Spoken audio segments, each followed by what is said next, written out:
니하오. 안녕하세요, 여러분. 반갑습니다. 활기차고 명쾌한 수업. 지금부터 시작하겠습니다. 지난 시간에는 제4과 찐티엔지, 우예지, 하오 요점 속속과 쓰기 부분을 함께 해보았습니다. 중요했던 부분들을 다시 한번 살펴보도록 하겠습니다. 첫 번째, 날짜 표현입니다. 날짜를 물을 때에는 몇이라는 뜻의 의문사 지를 사용하는데요. 날짜를 말 때는 숫자 뒤에 위에, 숫자 뒤에 how를 넣어서 몇 월 며칠 이렇게 표현할 수가 있겠습니다. 빈칸에 들어갈 알맞은 말을 한번 써볼 건데요. 오늘을 기준으로 한번 볼게요. 찐티엔이죠. 오늘은 어제는 昨天, 그제는 前天이 되겠습니다. 내일은 明天이고요. 모레는 后天입니다. 우리말에 해당하는 한어병음을 한번 써보면 오늘은 몇 월 며칠이니 今天几月几号로 물어볼 수가 있고요. 3月6号 이렇게 표현할 수가 있겠습니다. 두 번째는 요일 표현입니다. 요일은 싱치라는 그 표현이 되는데요. 싱치는 요일이라는 뜻으로 뒤에 숫자를 붙여서 나타냅니다. 일요일은 특별하게 싱치티엔이라고 했었죠. 동그라미에서 잘 체크해 주시고 월요일은 싱치2, 화요일은 싱치2, 수요일은 싱치3, 목요일은 싱치4, 금요일은 싱치5라고 했고요. 마지막으로 토요일은 싱치6입니다. 우리말에 해당하는 문장의 한어병을 써보면 오늘은 무슨 요일이야? 찐텐 싱치지라고 표현할 수 있고요. 수요일이라는 표현은 싱치산 뒤에 숫자 산을 붙여서 표현할 수가 있겠습니다. 네, 세 번째 시각 표현입니다. DNC를 나타내고 펀은 분을 나타내죠. 15분은 15분, 30분은 30분, 45분은 45분이라고 기본적으로 표현할 수가 있습니다. 우리말에 해당하는 문장의 한어병음을 써보면 지금 몇 시야? 现在几点了? 이렇게 표현할 수가 있고요. 6시 15분이야 라고 표현할 때는 6点15分 혹은 6点1刻라고 할 수가 있겠습니다. 네 번째로 일과 표현은요. 시간대별 표현. 아침은 早上, 오전은 上午, 정오는 中午, 오후는 下午, 저녁 밤은 晚上이라고 할 수가 있고요. 일과로 표현해보면 일어나다, 起床, 수업을 시작하다, 上课, 점심을 먹다, 吃午饭, 수업을 마치다, 下课, 집으로 돌아가다, 귀가하다, 回家, 잠을 자다, 睡觉 이렇게 표현할 수가 있고요. 문장으로 표현을 할 때는 오전 8시에 수업을 시작합니다 라는 문장은요. 上午8点上课라고 할 수가 있고요. 아침 7시에 일어난다는 早上7点起床이라고 표현해 주시면 되겠습니다. 이번 시간에는 제4과 찐티엔지, 우예지, 하오 실력 쑥쑥과 생생중국통 부분을 함께 해보도록 하겠습니다. 자, 그럼 오늘의 수업을 시작하겠습니다. 请打开第68页. 여러분, 교과서 68쪽을 펴주세요. 실력 쑥쑥입니다. 1번, 잘 듣고 내용과 일치하면 동그라미, 일치하지 않으면 X를 표시해 볼게요. 1, 2번 동시에 한번 들어보도록 하겠습니다. 1. 今天10月1号 2.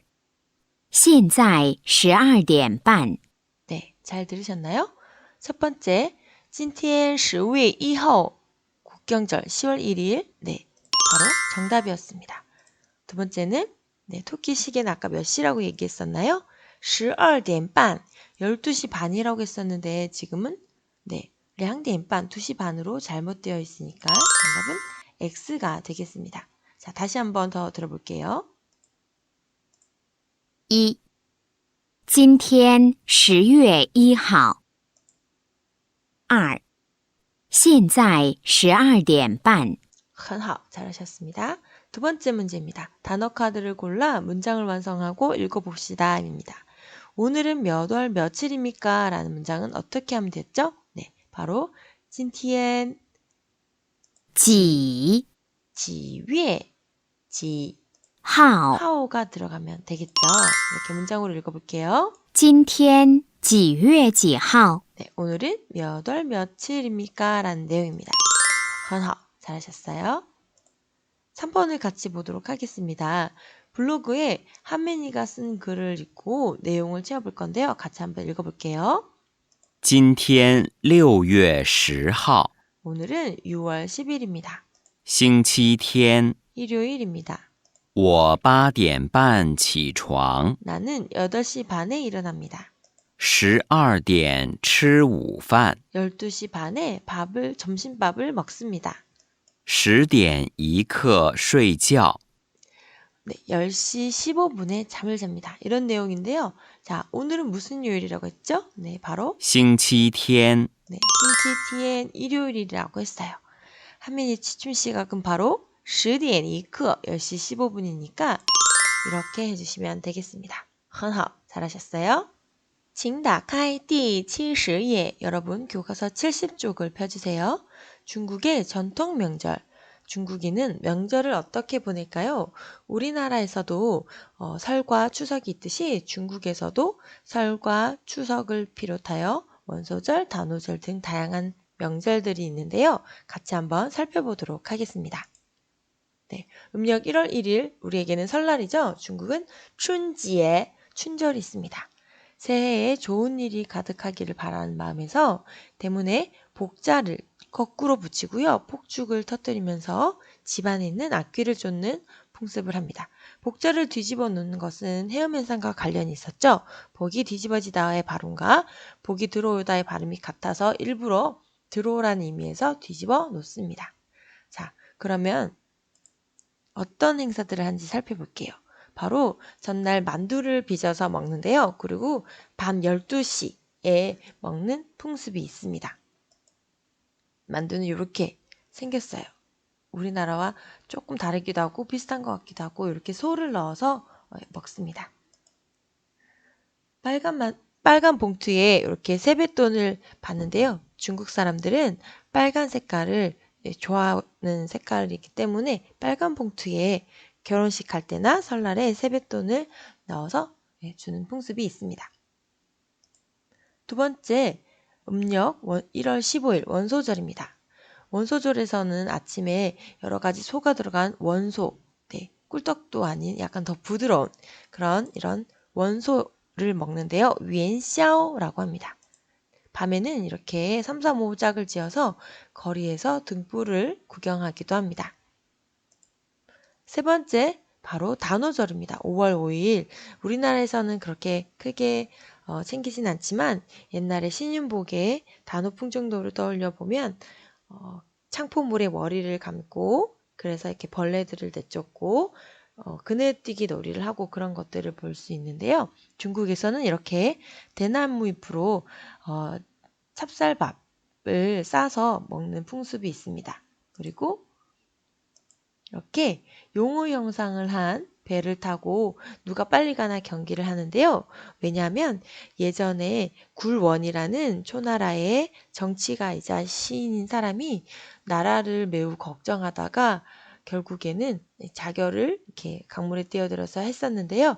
그를 구하러 가기 위해 사람들이 그를 위해서 배를 타고 구하러 가는 거를 장면을 취한 것이고 또 그의 시신을 혹시나 물고기들이 잡아먹을까봐 그래서 강물에 쫑지를 던지는 풍습이 있었습니다. 네 번째는 바로 우리에게도 유명한 추설인 중치우지의 중추절입니다. 가족과 함께 보름달을 닮은 월병을 나누어 먹고요. 이렇게 위에빙이라고 하죠.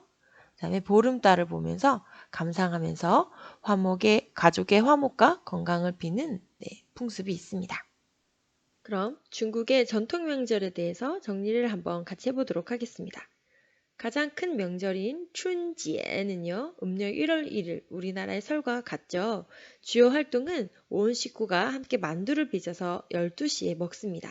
설 전날에 다 함께 빚어서 설이 되는 날 밤 12시에 함께 먹는 것이 풍습입니다. 饺子라고 하죠. 만두는 우리나라에서는 뭘 먹나요? 네, 떡국을 먹죠. 설날 아침에 떡국을 먹는 것이 우리나라의 주요 풍습입니다. 두 번째는 원소절입니다. 음력 1월 15일이고요. 중국에서는 3, 3, 5 짝을 지어서 거리에서 화려한 등불 행진을 감상하기도 하고요. 가장 좋아하는 잘 먹는 음식으로는 위엔샤오가 있습니다. 그래서 위엔샤오지에죠. 우리나라에서는 오곡밥과 각종 나물을 먹는 행사를 합니다. 단오절입니다. 음력 5월 5일이고요. 우리나라에도 단오가 있으나 풍습은 조금 달라요. 중국 사람들은 용주 경기를 해서 시인 구런을 구하러 가는 듯한 그런 행동을 하는 노젓기 경기를 하고요. 중국에서는 그 대나무 잎에 찰밥을 다져 넣은 것을 싸먹는 쫑즈를 주로 먹습니다. 우리나라에서는 수리찌떡을 주로 먹고 단오풍정도를 떠올려 보면 창포물에 머리를 감고 그네뛰기 하고 그런 행사들을 한다는 걸 알 수가 있겠습니다. 중추절은요, 중치우지에라고 하는 건데요. 우리나라의 추석과 유사합니다. 음력 8월 15일이고요. 온 가족이 모여서 보름달을 감상합니다. 우리나라에서도 보름달 보면 소원을 빌죠. 중국에서는 그 달을 닮은 위에빙, 월병을 먹고요. 우리나라에서는 송편을 먹는 것이 주요한 풍습이 되겠습니다. 전통 명절 외에 중국의 주요 법정 공휴일은 라오동지에와 구어칭지에가 있습니다. 라오동지에는 노동절인데요. 중국의 특색답게 노동자들을 우대하면서 중국인들 법적으로 3일을 쉬게 되어 있는데 거의 일주일 정도 쉰다고 보시면 되고요. 국경절도 마찬가지, 구어칭지에도 법적으로는 3일이지만 거의 일주일씩 쉬고 있습니다. 나라를 건국한 기념일인데요. 중화인민공화국이 건립된 날이 10월 1일이 되겠습니다. 중국의 주요한 현대 기념일 같이 한번 살펴볼 건데요. 우리나라랑 같이 비교를 해볼게요.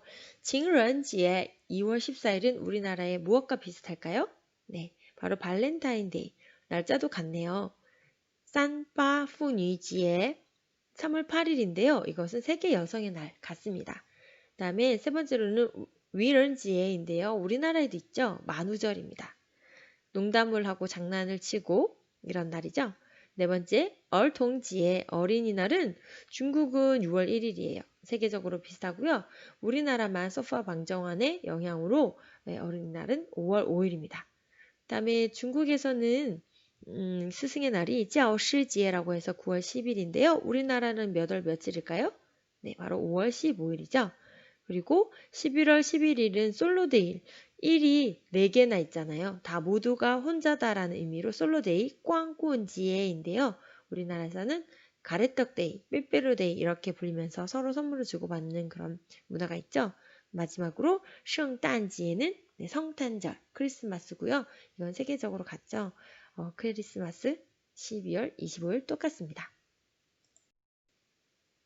중국의 특이한 기념일을 살펴보면 우리나라는 5월 8일 어버이날 같이 있잖아요. 하지만 중국에서는 어머니의 날과 아버지의 날이 따로 있어요. 그래서 어머니의 날, 무친지에는 5월 둘째 주 일요일 이렇게 요일로 정해져 있어요. 아버지의 날은 6월 셋째 주 일요일, 항상 주말이니까 찾아뵙기는 쉽겠죠. 그 다음에 칠석, 우리나라에도 까치와 까마귀의 전설이 있는 칠석 날짜도 7월 7일로 음력으로 같은데요. 우리나라보다는 중국에서 좀 더 크게 행사를 하는 것 같아요. 그리고 마지막으로 꽝꿀지에라고 11월 11일 독신자들을 위한 기념일이죠. 그래서 이때는 싱글데이라고 해서 할인 행사도 많이 하고 쇼핑 행사를 좀 많이 하는 것 같습니다. 나의 중국어 실력을 한 뼘 성장시켜주는 한 뼘 중국어. 오늘 배울 단어는 暑假입니다. 暑假는요, 여름방학이라는 뜻인데요. 우리도 곧 짧지만 즐거운 여름방학을 맞이하게 되는데요. 여러분, 건강하고 즐거운 暑假되시길 바라겠습니다. 오늘은 제4과 今天几月几号 실력 쑥쑥과 생생중국통 부분을 함께 해보았습니다. 今天的课上到这儿. 오늘 수업은 여기까지 하겠습니다. 大家辛苦了. 여러분 수고하셨습니다. 再见.